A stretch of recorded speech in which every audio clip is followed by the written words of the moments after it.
Failing to prepare is preparing to fail, and the pair have been slavishly busy doing their homework on each other's sides ahead of tomorrow lunchtime's first League One semi-final installment when the Millers visit Scunthorpe United. Uber professional players back in the day, the pair went on to graduate in sports science and have now gravitated into management after starting out as fitness coaches, with each standing in the other's way with Wembley on the horizon. On Daws, who has impressed after taking interim charge of the Iron following the dismissal of Graham Alexander on March 24 after starting out as a fitness coach at the Millers in 2005, Warne said, "Dawsy is quite sensible like me. I met him for a coffee last summer before the season started, and who would have thought I would still be in the job and he would be in the job at Scunny. Football is a strange game. I know that Dawsy will treat people right, and I bet their dressing room is really happy with him and Andy Dawson in charge, and I know him really well as I did my coaching badges with him. I reckon the dressing room will want to do well for him, and he will be really organized and encourage the lads there to play with a bit of freedom. He likes cycling like me.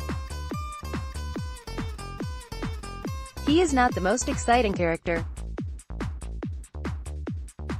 I do not mean it rudely, but if we went on a night out it would probably be me and him sitting in the corner at the end of it, chewing the fat about something, as opposed to my goalie coach climbing up a tree. We are probably quite similar personalities. I would suggest we were saying about our set pieces that he will have watched every single one of ours over the last 5 or 6 games. I know that because I know what he is like, and we will have to think of something different. He will not leave a stone uncovered. I know that Dawsy did really good work at Barnsley, and I remember John Brecken telling me on numerous occasions how good he was as a coach. He has also got all his key players back, and, fundamentally, you are only as good as your players. Whatever happens over the next 180 minutes of playoff football, or possibly longer, the respect they have for each other will not be compromised, according to Warne. Even if he naturally wants to be the one smiling late on Wednesday evening after the second leg in Rotherham. But before that conclusion, the pair will be the best of enemies in a professional sense. Warne added, "If we win, the first thing I will do is go over to him, and, if we lose, then he goes with my absolute blessing that I hope he wins it.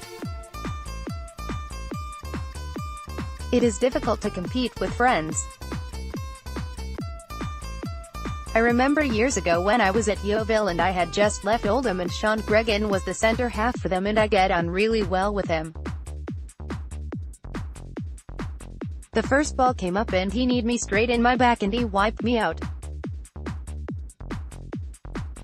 I remember turning around to him and saying, 'What did you do that for?' And he said, 'Don't speak to me until it is finished, mate. I cannot look at you.